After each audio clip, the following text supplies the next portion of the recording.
Et bonjour et bienvenue pour ce nouvel épisode de Warhammer Amateur.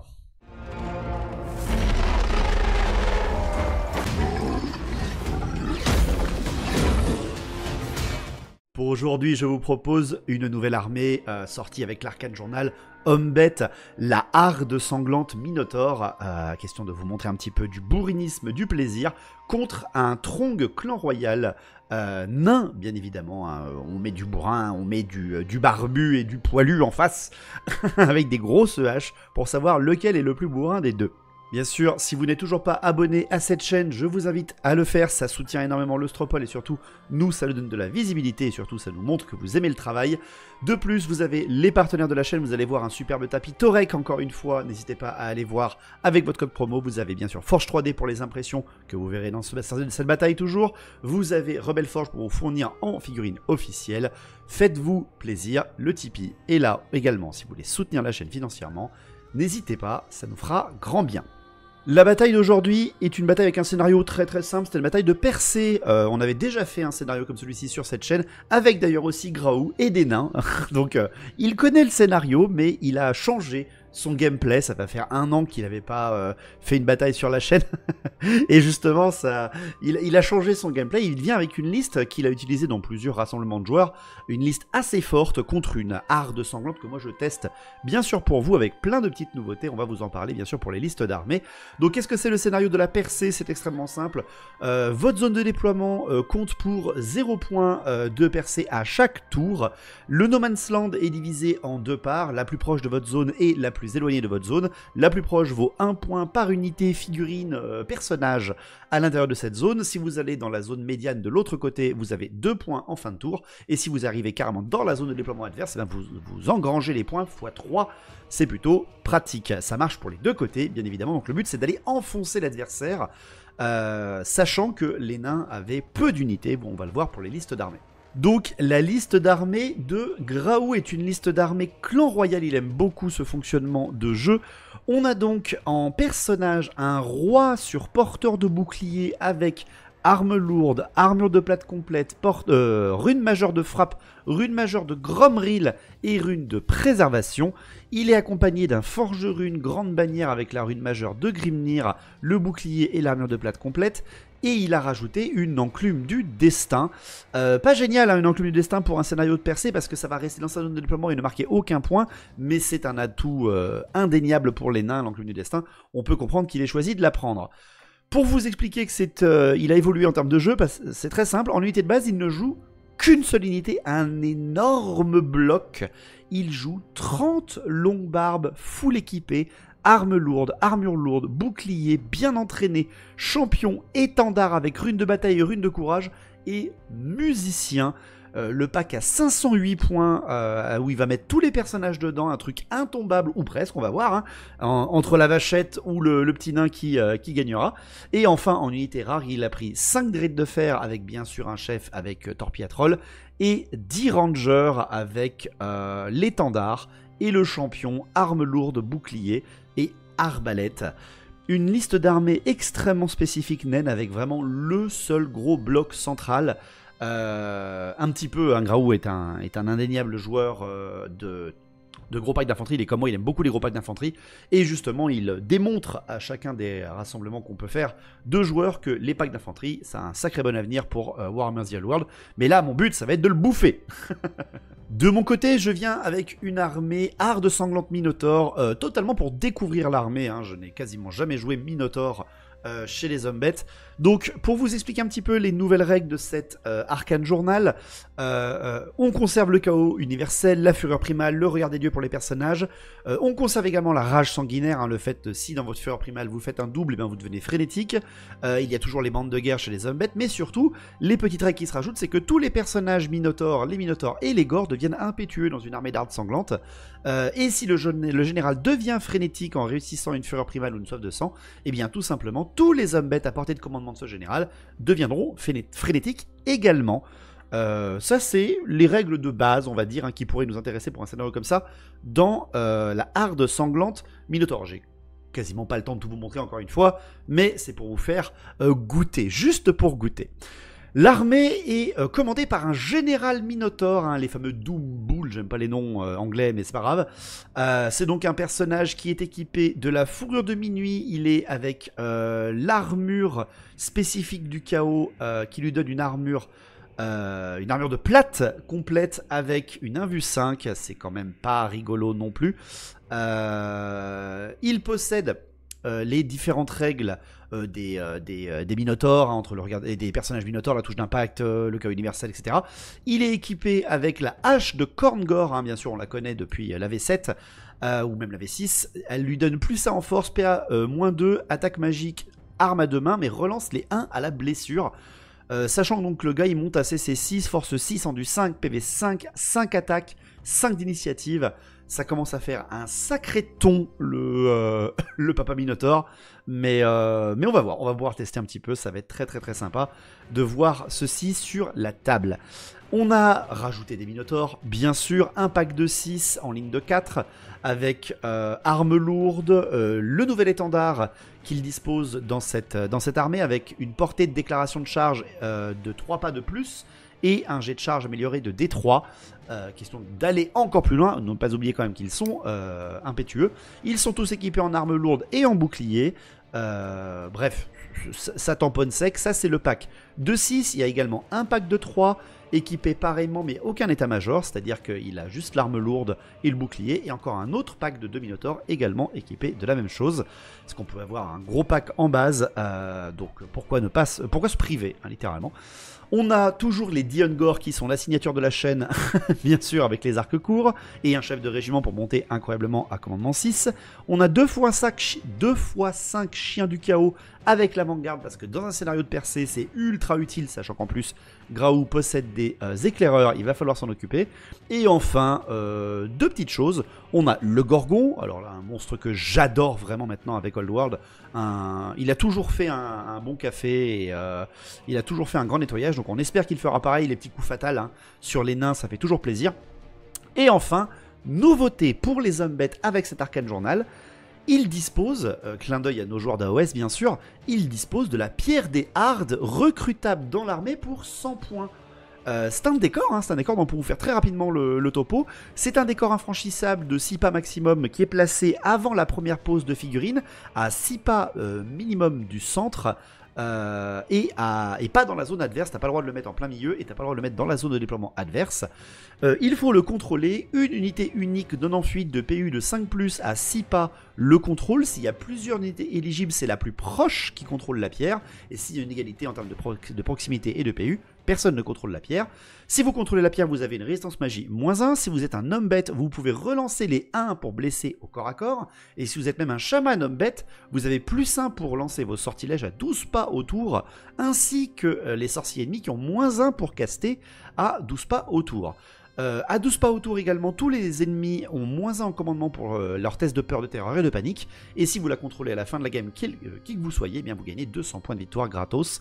Donc pour un scénario comme celui-ci, ça permet d'avoir 4 points gratos en termes de percée, comme si vous aviez resté un bon moment dans la zone de déploiement adverse. Donc c'est toujours intéressant. Et également le fait, hein, pour les nains, pour ce scénario, vu qu'ils ont le clan royal et le fait de désigner un personnage ennemi, eh bien s'ils arrivent à tuer mon personnage, et bien justement là aussi ils marquent 4 points, question d'avoir une espèce d'équivalence. Donc voilà un petit peu les listes d'armées à 1500 points et le scénario. Pas facile pour les nains parce qu'ils ont qu'un seul bloc, mais dans le bloc vous avez le général, la grande bannière, un bon gros pack. Ça vous fait quand même, si vous allez dans la zone de déploiement adverse en perçant toute la ligne, 9 points d'un coup. Ça fait beaucoup, hein, ça fait beaucoup parce que c'est 3 points dans la zone de déploiement, 2 points par unité ou figurine dans la zone. Il faut avoir le maximum d'unités dans la zone. Si vous avez 5 rangs, et bien si vous en avez 3 dans la bonne zone, vous avez les points. Si vous n'en avez pas assez, vous restez dans la zone précédente. Pour ce qui est du déploiement et de la table, on s'est fait plaisir avec encore une fois une belle table. Merci à Christophe Duquesne pour les décors, vous les reconnaissez, c'est ceux qui se lèvent. On a donc en déploiement les nains qui ont formé leur bloc immense et gigantesque de longue barbe avec la grande bannière et le roi sur bouclier, avec à leur droite les Drakes de fer, sur la petite colline l'enclume du destin et dans les bois à l'avant les Rangers, et du côté des Umbet, très large déploiement avec la pierre des Hardes légèrement décalée sur le côté, le journal ne s'est pas calé à côté, Graou a préféré rester prudent et ne pas trop s'approcher des relances des 1 à la blesse, donc j'ai mis mes chiens sur chacun de mes flancs, mes Ungor sur mon flanc gauche, un pack de 3 Minotaurs sur mon flanc gauche, mon gros pack central avec mon général et le Gorgon en plein centre, et un petit duo de Minotaurs sur mon flanc droit. Le premier tour a été pour les Umbet, donc ça c'est toujours intéressant. On va donc se lancer pour cette bataille de percée qui va réussir à reprendre possession de ce territoire, parce que tout simplement les nains ont entendu parler d'une pierre de harde dressée dans leur montagne. Tu m'étonnes qu'ils envoient du monde pour aller nettoyer tout ça, un roi et ses guerriers ainsi qu'un forgerune intelligent, question de pouvoir détruire et dissiper cette magie néfaste qui se développe, qui va pouvoir prendre contrôle de ce col. On va voir ça tout de suite.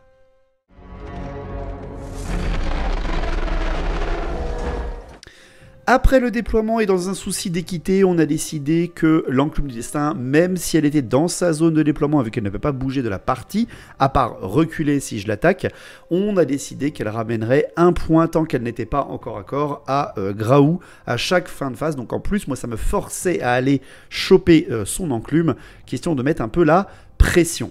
Du côté donc des Umbet, tour 1, l'œil des dieux, le regard des dieux est utilisé par le seigneur Minotaur, et directement on voit que c'est un futur élu car il obtient le plus 1 en force et en commandement pour toute la partie, ce qui est nickel pour un personnage comme celui-ci. Ensuite, en termes de valeur de phase de mouvement, vu qu'il n'y a pas de magie dans mon armée, j'ai pas voulu mettre de magie, question vraiment de bourrer les points dans les personnages ou les unités. En termes de mouvement, je me sens plus vraiment bien au début du tour 1, parce que j'ai décidé de charger. Je pense que je fais une connerie, littéralement, je sais pas, c'est la fatigue, le fait d'être détendu, le fait que c'est le mois de juin, j'en sais rien.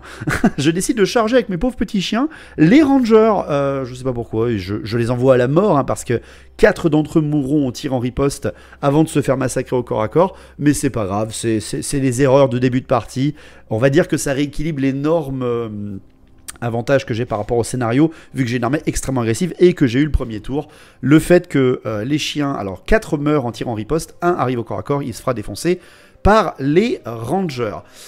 Pour ce qui est du reste des mouvements, de toute façon, j'avance avec mon armée. Mes Ungor viennent se positionner justement sur le flanc gauche et surtout passent dans la zone des 1 point, comme d'ailleurs quasiment tout le reste de mon armée, mais les chiens, les autres chiens, vont aller s'occuper de prendre la pierre des Hardes et surtout passer directement dans la zone des 2 points, ce qui m'arrange quand même énormément. Ce qui fait qu'après, les tirs de mes Ungor sur rien du tout, vu que les chiens étaient au corps à corps, seront zappés, et mon corps à corps se terminera par la mort des toutous.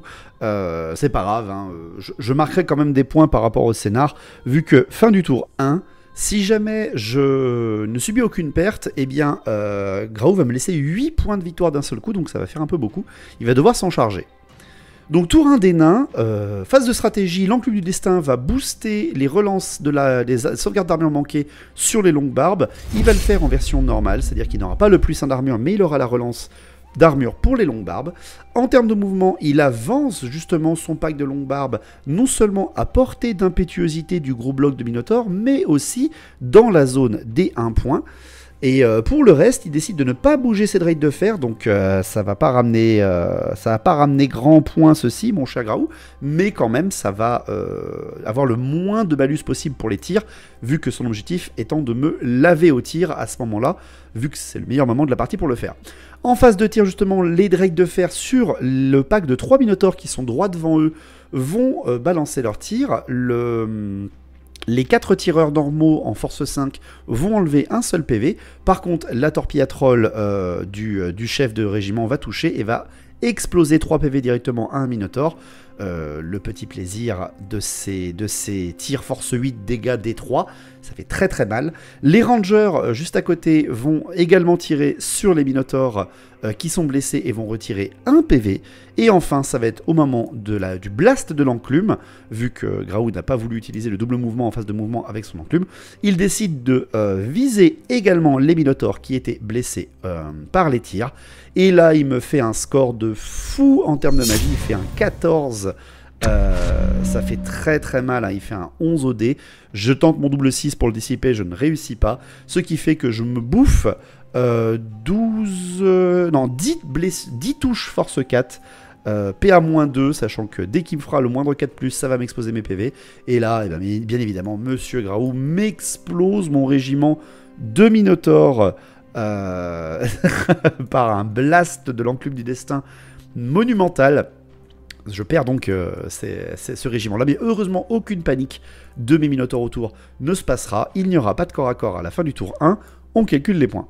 Donc à la fin du tour 1, les nains possèdent le général, la grande bannière et la majorité des longues barbes, ainsi que les rangers dans la zone des 1 point. Ils marquent donc 5 points de victoire, vu qu'on a accordé le fait à l'enclume du destin de gagner 1 point par équitabilité de scénario. Et de mon côté, mes chiens marquent 2 points de leur influence.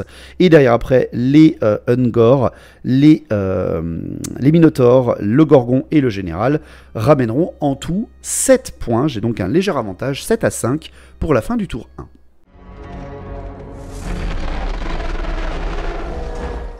Tour 2 des hommes bêtes.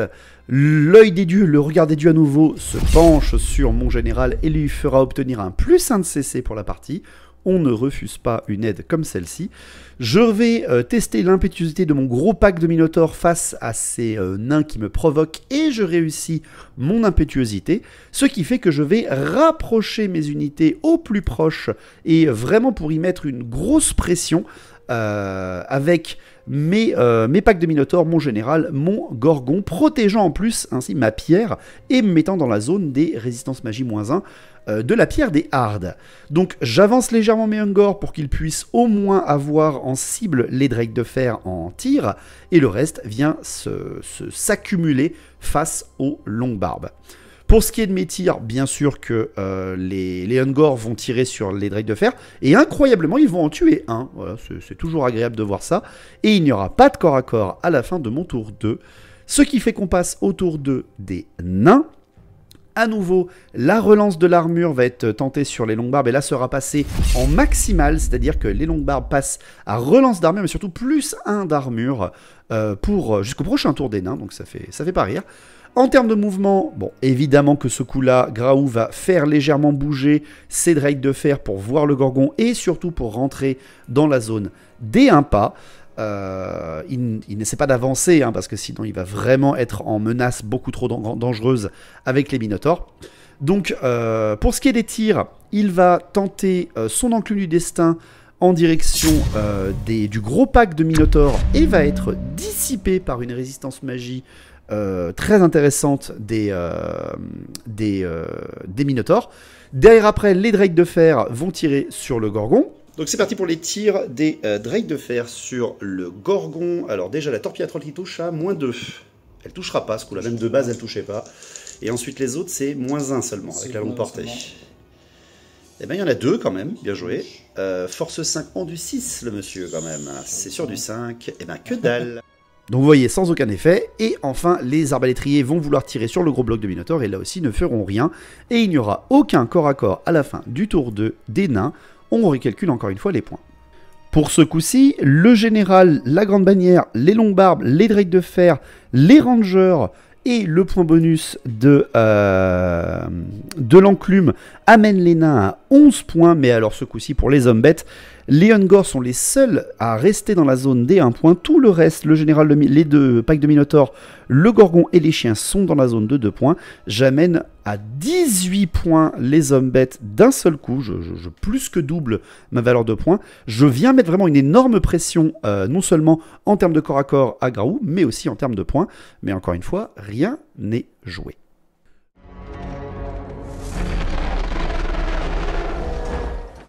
Donc on passe au tour 3 de cette bataille.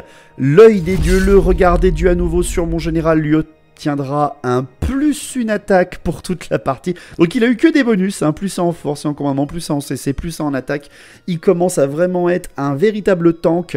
Ça ne rigole plus. Et donc c'est le moment, hein, on lâche l'impétuosité totale des créatures et les frénésies sur cet énorme pack de Longuebarbe qui, avec son bien entraîné, s'est légèrement élargi pour pouvoir frapper plus, bien évidemment. On a donc une charge du gros pack de 6 Minotaures, du Général, du pack de 2 Minotaures et du Gorgon face aux Longuebarbe. Et c'est avec un immense plaisir que on peut voir que tout le monde va réussir sa charge au tour 3 dans une déferlante de pouvoir et de puissance des Umbet, comme on veut le voir. Du côté des restes des mouvements, les Ungor vont venir contourner légèrement la ruine infranchissable et venir se placer bien évidemment vers la zone des 2 points, hein, question d'amener un petit peu d'impact, on va dire, ou en tout cas de menace. Mais malheureusement, plus de la moitié du régiment de tirailleurs va rester dans la zone des 1 point, donc ça sera encore un seul point marqué pour ce côté-là avec les Ungor. Mais je me méfie énormément des Rangers en fait pour éviter de me faire surprendre par une charge de nains.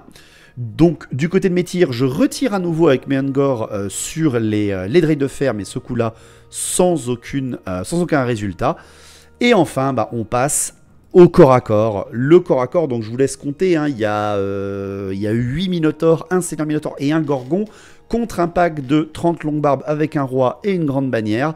Je n'ai aucun chef de régiment dans mes unités, c'est-à-dire que je ne peux pas refuser de défi avec mon Seigneur Minotaure. En face, Graou a un roi nain qui, à chaque attaque, j'avais oublié ce fait, hein, mais il m'avait pas dit, hein, le petit vilain, qui à chaque attaque peut mettre des 6 PV. Voilà.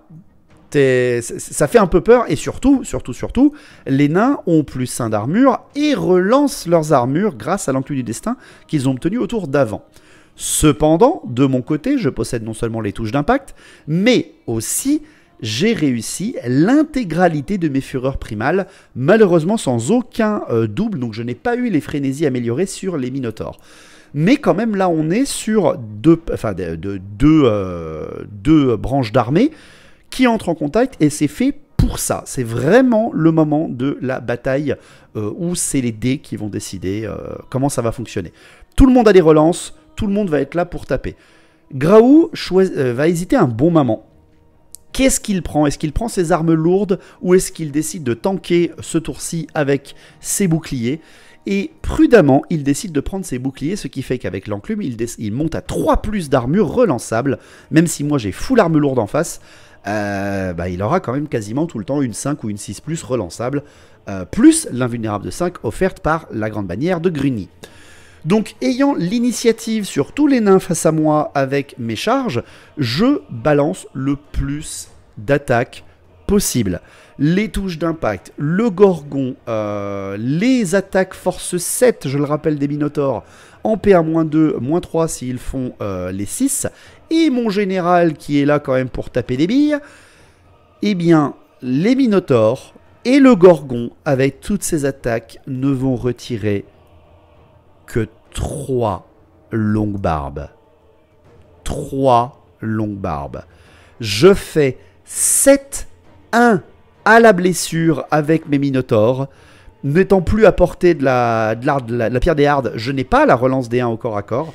Et de plus, alors que je fais déjà 7-1 en blessure, derrière Graou va réussir 5 relances d'armure ou des invulnérables sur ses Longuebarbes. Horrible, horrible, je ne fais que 3 morts là-dedans. Et dans le défi, et en plus dans le défi, mon seigneur va lui faire 4 blessures sur ses 6 attaques ou 7 attaques, je ne sais plus. Il va lui faire 4 blessures, et derrière, Graou va absolument tout tanker avec l'armure ou l'invulnérable de son général nain. Et derrière, heureusement, il me touche très très peu, vu qu'on a un 4+, tous les deux, mais il a plus la haine hein, contre moi, faut pas oublier. Et bien justement, il va me faire une seule blessure, le reste sera tanké par mon invulnérable, et un des 6 PV pour pouvoir être enlevé. Il pouvait me one-shot et il fait que 1 point sur le défi. C'est terrible en fait ce qui se passe, c'est vraiment terrible. Ce qui fait que En termes de résultats fixes de combat, sachant qu'il a la rune de bataille, la bannière, la grande bannière, 2 rangs, l'ordre serré, et moi j'ai plein d'ordres serrés certes, mais j'ai fait quasiment pas de kill. C'est terrifiant, ce qui fait que je perds le combat. Je perds le combat avec 4 régiments, 2 de Minotaur, un Seigneur Minotaur et un Gorgon en charge contre un pack de longue barbe intombable. J'ai foiré mes blessures, il a réussi ses armures, ça ne pardonne pas. Warhammer est un jeu de dés, les vrais dieux du chaos, ce sont les dés. Ce qui fait que, je vais tester avec tout le monde. Je teste d'abord avec mes Minotaurs à -1 ou -2 au commandement. Je réussis et je cède du terrain, et en fait, toute ma ligne va céder du terrain. Je teste même avec le Gorgon, en n'utilisant même pas son obstiné, et je vais réussir, là aussi, à céder du terrain contre les nains. Ce qui fait que je me réaligne complètement à 2 pas derrière, et Grao, lui, va restreindre son suivi, il va rester sur place, non seulement pour arrêter le combat, et donc regagner la haine au tour d'après sur mon seigneur, vu que c'est son tour après, mais en plus pour choisir correctement qui il va charger, en se reformant correctement, en mettant plein de lignes, bien sûr, pour pouvoir me mettre des grosses attaques bien lourdes de hache naine. Donc ça, c'est la fin du tour 3 des Umbet, une charge qui a été totalement tankée par le pack de longue barbe. Du côté du tour 3 des nains, la relance d'armure est relancée par l'enclume du destin, parce que sinon il n'aurait pas pu le faire s'il était resté au corps à corps. Elle est réussite, mais ils n'ont pas le +1 d'armure ce coup-ci. Et c'est parti, les longues barbes, à ce coup-là, chargent les Minotaurs, le général et l'autre pack de Minotaurs, mais restent bien en distance du Gorgon, au cas où, des coups fatals qui peuvent faire peur. Ce qui fait que, évidemment, là, ils impactent. Heureusement, ils n'ont pas le +1 en force, parce qu'ils n'ont pas fait 3 pas ou plus. Du côté des autres charges, les Rangers vont prendre pour cible les Ungor. Je vais rester sur place et tirer parce qu'il va charger au plus court, etc. vu qu'il départ des bois. Et heureusement pour moi, il loupe sa charge, sans perdre de nains bien sûr. Mais surtout, je conserve mes petits points de mes Ungor derrière à la fin de ce tour 3. Les Drakes de fer, voyant un grand Gorgon qui n'est pas au corps à corps, une grande belle cible qui dépasse de la ligne, ils vont lui tirer dessus. Le chef de régiment va tirer avec la torpille à troll et va faire un 1 pour blesser, ça m'arrange. Et je vais réussir une régène sur la seule blessure que va me faire les autres Drakes de fer, parce que certes ils sont enflammés, mais je ne suis pas inflammable, c'est toujours pratique. Et enfin, le blast de l'enclume sur le Gorgon va louper, il va pas réussir à faire la valeur de sortilège. Donc, corps à corps, à nouveau, mais ce coup-là, c'est eux qui initient le combat des longues barbes contre les Minotaurs. Je réussis tout de même mes fureurs primales, il va falloir que je tanque le plus longtemps possible. Allez, donc c'est parti, les 5 premières attaques de longue barbe sur les Minotaurs. Allons-y, c'est du 3+, il y a 2 qui passent. Tu as une force de 5 contre une endurance. Non, une force de 6 parce que t'es des longues barbes, c'est pas de 1. Et ça fait pile poil 2 PV, ça me fait tomber mon rang. Okay. Ensuite, on a les deux qui sont là sur les 2 petits. Il faut du 4, ça passe. Il faut pas de 1. Et ça passe aussi, je perds 2 PV. Ça m'en fait perdre 1 ici. Et ça me fait descendre à 2 PV là. Bien sûr, pour essayer de les finir. Ça passe. Il a cessé 5 ? Oui. Ah ouais, c'est bon, ouais. Let's go. Pas de 1 toujours. Ah non, c'est du 4+, alors. Et il n'en a pas besoin, il le tue parce qu'il est perforant 1 je crois, donc bonk.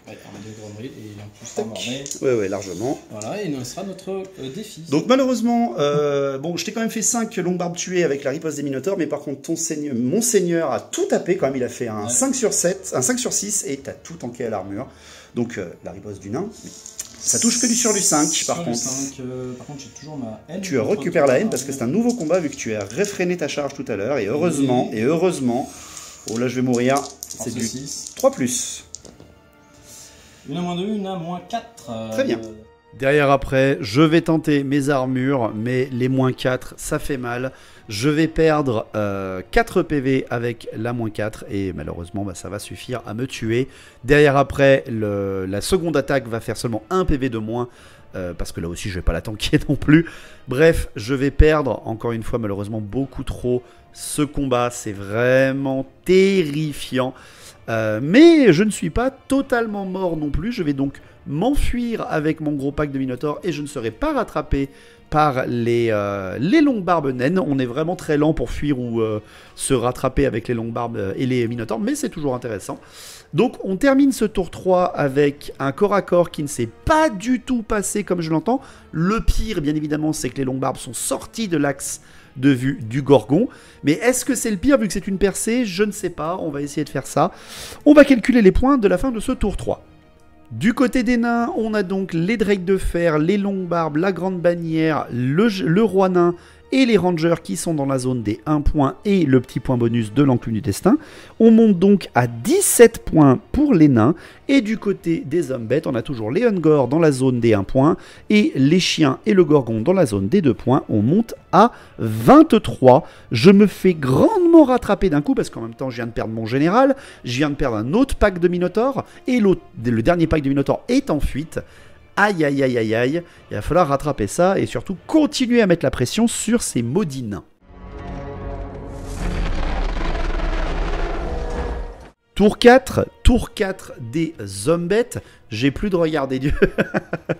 Donc j'envoie une charge quand même. Mon Gorgon va viser les drakes de fer en espérant qu'il ne s'enfuit pas ou tout simplement qu'il ne me fasse pas trop mal au tir.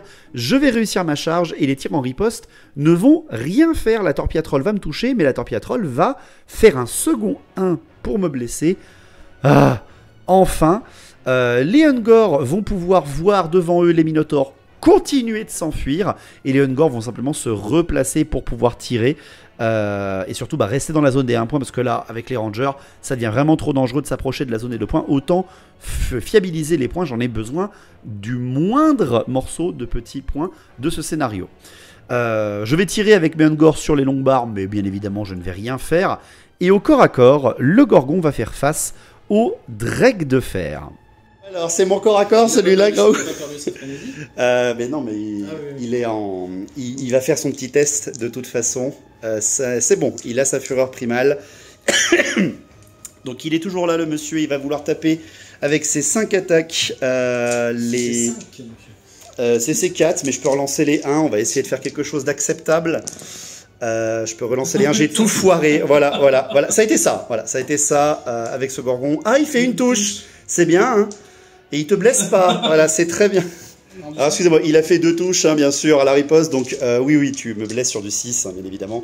Genre du 6, c'est du 6, monsieur. Quand même. Voilà, rien du tout. Allez, piétinement, je vais faire 1 pour la caméra. 5, ah, c'est quand même pas mal. 5 touches, c'est pas de 1. J'en fais 2, voilà, merci. PA-2, t'en as 3 quand même. C'est du 6, relance des As. Relance des As, il en fait, bien sûr, voilà, évidemment, double 6, vas-y. Putain. T'as pas une 1v6 non, ils ont pas la même armure que les briseurs? Ils ont pas la 1v6. D'accord, ok. Donc t'as un mort. À part si c'est des attaques enflammées. Donc j'ai fait un seul mort avec un Gorgon. Regardez, je vous le remontre, hein, bien sûr. Un Gorgon contre des putains de drakes de fer. T'as moins 2, parce que j'ai un ordre serré que tu n'as plus. Montre-moi, vas-y. Et voilà, 5. Il recule de 2. Voilà, merci beaucoup. Et c'est donc ainsi qu'un Gorgon se fait tanker par 4 pauvres drakes de fer. Je n'ai pas d'explication à cela. Allez, tour 4 des nains. Le tour 4 des nains, eh bien la relance d'armure va être à nouveau tentée sur les longues barbes parce que l'enclume est toujours là au final. Donc c'est très bien pour Garou. Elle va réussir d'ailleurs, hein, bien sûr. Pourquoi s'en priver? Pour ce qui est après des mouvements, les longues barbes vont venir s'approcher bien sûr des Minotaures et bien sûr de la pierre des Hardes. Et un second mouvement va être utilisé par l'enclume du destin sur les longues barbes qui va réussir, qui va leur permettre là aussi de se replacer juste devant la zone des 2 points. Malheureusement, ils ne sont pas encore dans la zone des 2 points, mais ils s'en approchent. Au tir, les rangers vont viser les Ungor et ils vont en buter 4, voilà. Et les Ungor, avec un commandement 6, ne font pas de panique, voilà. Comme quoi... c'est comme ça, mais bon, les Ungor, ne paniquant pas face à une volée de tir de Ranger, voient une espèce de lueur s'agglutiner au niveau de l'enclume du destin et les prendre pour cible. Ils se disent, bon ben rip. Et au final, l'enclume du destin va louper une seconde fois son sortilège de blast sur les Ungor, me permettant toujours de contrôler donc un petit point grâce aux Ungor sur ce morceau de la table. Enfin, au corps à corps, bon. Donc, deuxième round. Comment c'est possible? Fureur primale. Il l'a réussi parce qu'il a commandement 9 le monsieur quand même. Donc c'est parti pour les 5 attaques, relance des 1. J'en fais 2, relance des 1. J'en fais 3. Attention. 2 blessures seulement, AP1-2. Vas-y, montre-nous ton talent. Non. Ah, ils sont morts. Enfin non, ils sont pas tous morts. J'ai mon chef. Riposte du chef. Allez-y. 2 attaques ou une? Une. Eh ben vas-y. Il touche. Il 6. Il 6 pas. Le piétinement. Allez, 4. Bon, et à un moment, il faut peut-être qu'on arrête, s'il vous plaît. Voilà. Allez, ça vous en fait 4 après -2. Attends, il peut tanker. 4 à -2. Tu m'as montré qu'il pouvait, le gars. Tu m'as montré qu'il pouvait. Il pourra pas. Il pourra pas. Bon, ça suffit. Et voilà, après un gros combat, le Gorgon aura réussi à mettre à mal 4 pauvres Drake de fer. Précision seulement, très rapidement, en fait, j'ai fait un test. Vu que je suis plus frénétique avec mon Gorgon, j'ai vite fait un test, en fait, pour me réfréner, ne pas continuer et aller tout de suite taper l'enclume, parce que c'est la fin du tour 4 des nains, en fait. Et justement, il me faut absolument mes points, donc je contrôle mon Gorgon, et je réussis à le contrôler, et justement j'évite le fait d'aller impacter l'enclume et de ne pas marquer mes 2 points, vu que je ne suis pas dans sa zone de déploiement, mais quand même j'ai réussi à retenir ma créature, vu qu'elle n'est plus frénétique, vu qu'elle a perdu son combat là tout à l'heure contre les Longbarbes. Donc fin du tour 4 des nains, calculons à nouveau les points. Donc pour les nains, on a toujours le général, l'AGB, les Longbarbes et les rangers dans la petite zone à 1 point. Donc ça ramène toujours quand même les petits points. L'enclume du destin, ce coup-là, ramènera aussi 1 point, ce qui fait qu'on monte à 22 pour les nains. Et du côté des hommes bêtes, on a toujours les Ungors à 1 seul point, mais le Gorgon et les chiens à 2 points. On monte donc à 28. On se colle au huc.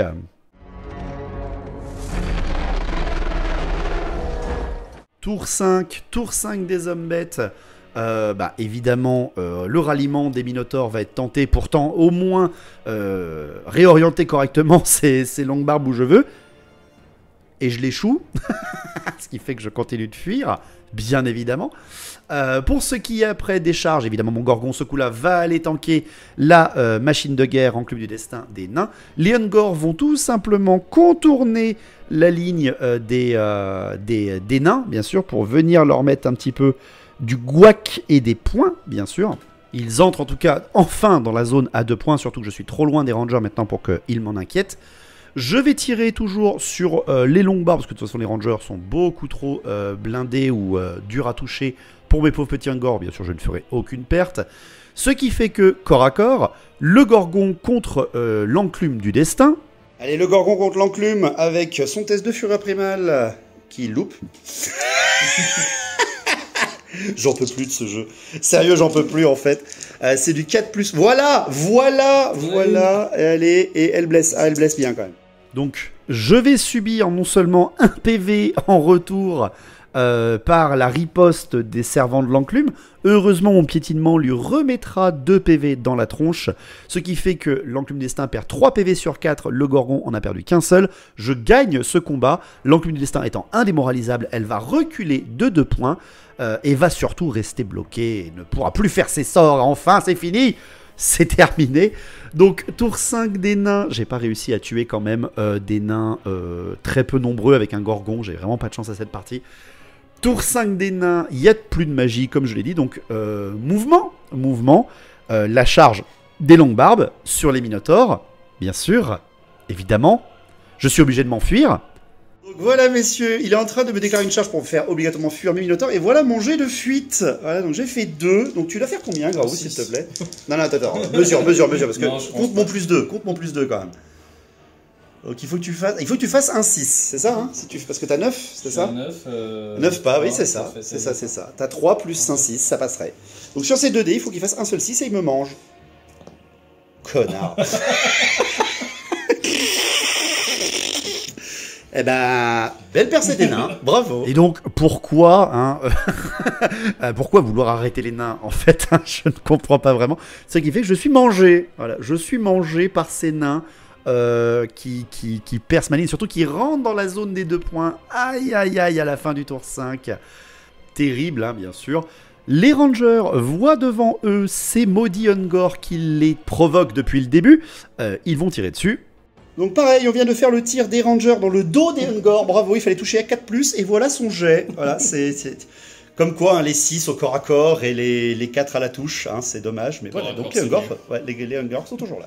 Et enfin, le corps à corps, le Gorgon contre l'enclume du destin. Bon là, ce coup-là, il faut peut-être arrêter le massacre, on va dire ça comme ça.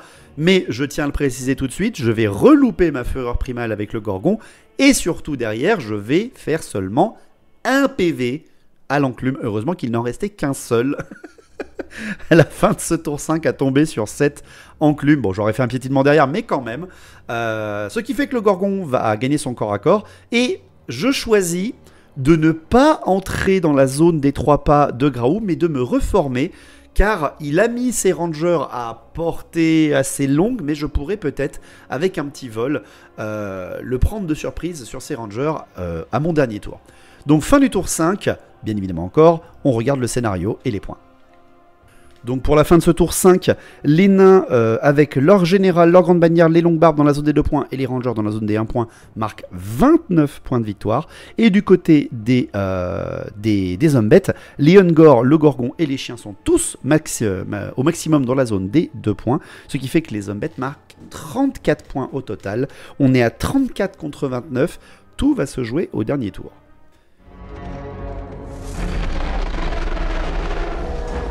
Dernier tour, tour 6 des hommes-bêtes, je décide de charger avec mon Gorgon qui n'est pas rapide sur les rangers nains. On avait compté la colline comme un terrain dangereux et un terrain difficile, ce qui veut dire que mon Gorgon devrait prendre le plus petit des 2 dés dans sa charge, ce qui fait que Graou est plutôt confiant dans ce qui est de maintenir sa position et tirer sur le Gorgon, car j'allais louper ma charge. Il fallait que je fasse un 5 ou un 4 sur mes plus petits dés pour réussir ma charge.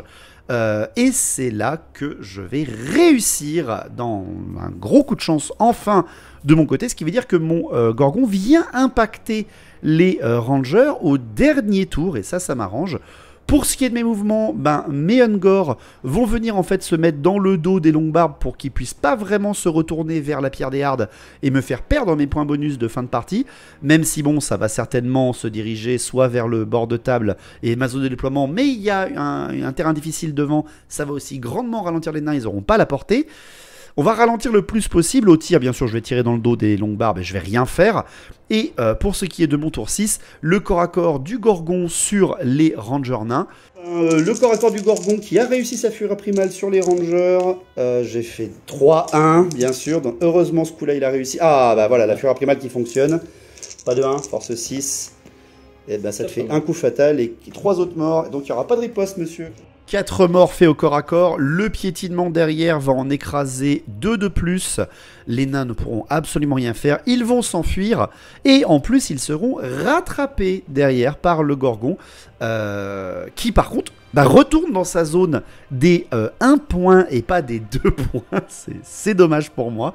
Et à la fin du tour 6 des nains, bloqués par le terrain difficile de la forêt ou par les Hungors qui leur empêchent de faire des grands mouvements vers la pierre des hardes, et bien tout simplement les nains vont simplement se reformer, faire face à la pierre des hardes et ne vont rien faire d'autre et surtout bien rester dans leur zone des 2 points.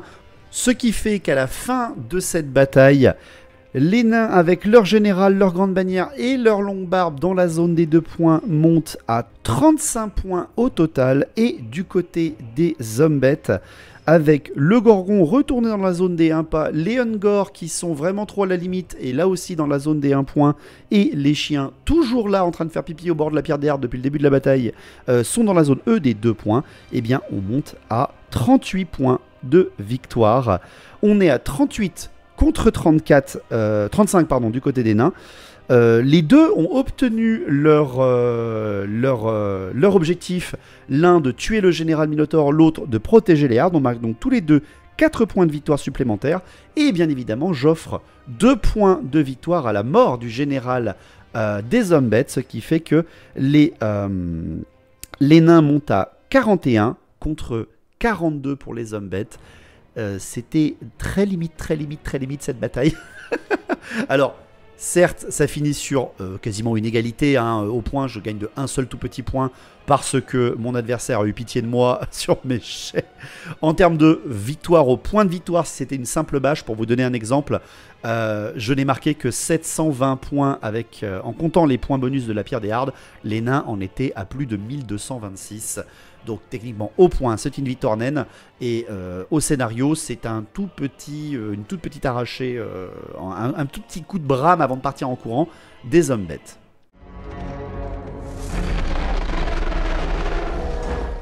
Donc, c'est ainsi que se termine cette bataille. Je vais pas vous mentir, c'est une bataille très compliquée à vous avoir fait en montage. Pourquoi? Parce que j'ai vraiment pas eu de chance. J'ai vraiment pas eu de chance, oui et non. J'ai eu de la chance à la fin avec une charge superbe de mon Gorgon.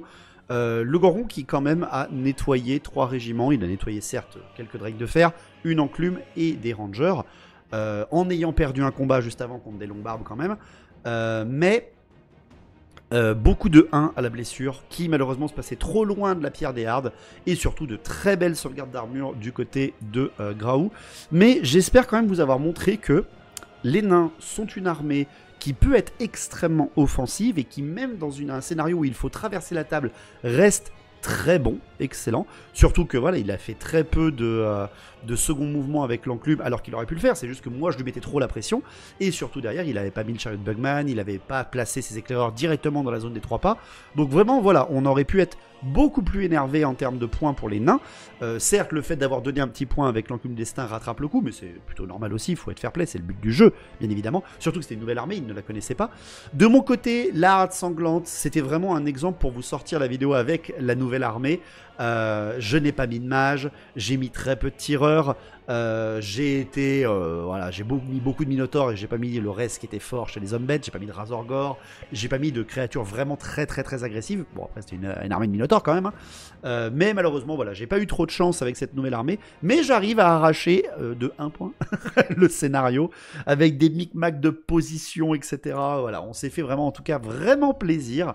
Le cerveau de Percé, si jamais vous l'avez jamais fait, il est plutôt cool pour changer un petit peu votre gameplay et à vous forcer à être extrêmement agressif. Mais tout peut s'écrouler d'un seul coup, hein. Ça peut aller très vite. On est très content quand même avec Raoud d'avoir pu vous montrer les mécaniques de la pierre des hardes, même si on l'a pas vu beaucoup. Bah, c'est quand même un point à utiliser. Le clan royal est toujours aussi sympa pour ce qui est des nains, surtout quand tu cherches un très beau corps à corps.